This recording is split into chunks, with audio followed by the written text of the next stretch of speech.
So as we drive here to drop off my Lamborghini SVJ and pick up my Lamborghini STO, I know, right? Like first world problems. I have to drive my SVJ to pick up my STO, only to then get my Urus so I can get the kid. It's like brutal. But one of the things that I was trying to say is that, big question I get each and every year is really about New Year's resolutions and what I believe in. Should people make goals for the new year and blah, blah, blah. Listen, I'm a big believer, I'm very spiritual in nature, and I'm a big believer that we have an opportunity each and every year to basically cleanse ourselves and have a fresh start, a new beginning each year that the calendar hits. But I also believe that we've become accustomed to waiting for that to happen in order to do anything in our lives. So I'm not a believer that you have to wait till a new year to get a new chance. A new chance starts the moment you decide you need a new chance. So there's a very different mental dynamic here to just accepting that time has no correlation on your actions and that you can take action today. You don't need to wait a year, 6 weeks, a day, or a certain day to get started, And so what it really brings me to is that one of the most common denominators why someone doesn't get anywhere in life is that they always have this opportunity to wait for something to occur in order to start something else. So I want to start a business, but first I have to go on vacation with the family and then I'll have some free time. I want to go ahead and make more money this year, but first I have to wait till taxes are done so my taxes are paid and I know exactly how much money I have to start. At any given segment, there's always a reason for a delay. So, this is the most important, I think, and dangerous part of basically being a human, is to fall victim to the ideology that time is on your side when it's really not. Because every time you wait for something, you lose even more time and it becomes even more difficult to get to the next level, the next level, and the next level.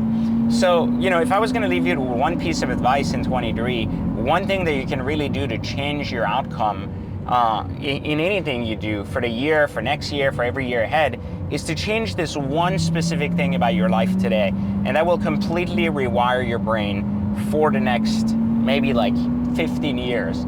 And that thing is, start to realize that no matter what has happened to you, no matter that you were at fault or not, it is 1,000% your own fault. 1,000%. That means that even if you were hit by a drunk driver on New Year's Eve, and as a result you're in the hospital for 3 weeks, it is 1,000% your fault. Now, what I'm trying to tell you is not that circumstantially you left the house, it's your fault you got hit. Of course not. There's a difference between deserving something and saying I didn't deserve this, which is probably true. You didn't deserve to get hit by a drunk driver. There's certainly a reality to that, and it unfortunately is an incident that may have occurred. Reality is it happened. And when something happens, the biggest issue people have is this lack of acceptance of it's happening. And the victimhood mentality starts the moment you take control away from your ability to fix the issue. While you didn't deserve to get hit by a drunk driver on a day when you were following all the laws, waiting at a stop sign and did nothing wrong, it still happened.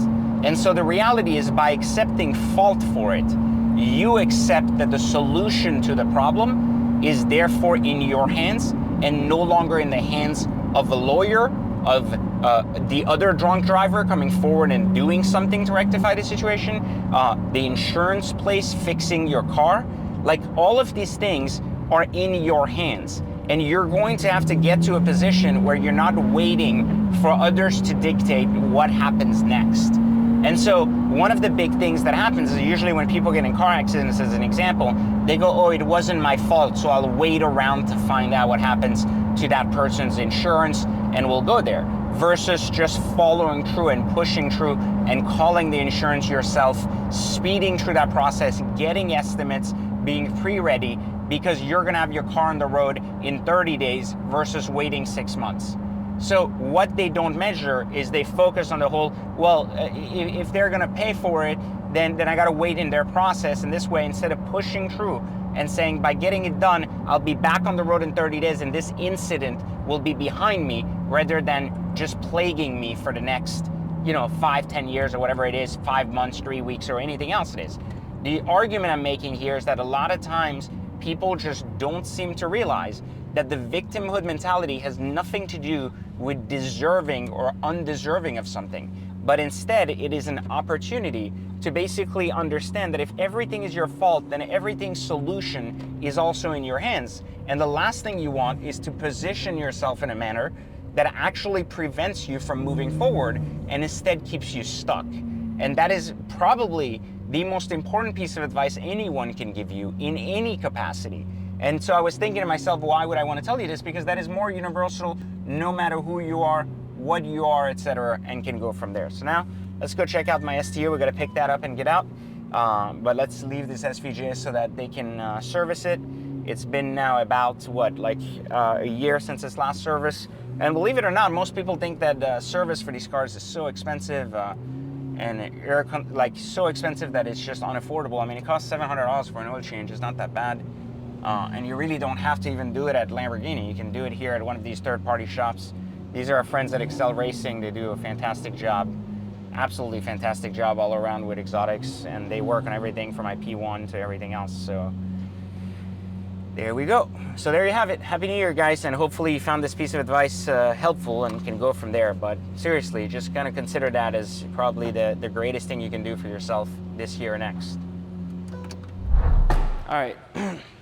So anyways, let's go get the STO and get back to the office. But guys, don't forget, like, subscribe, turn on notifications, and of course, let me know what your supposed New Year resolutions are in the comments below.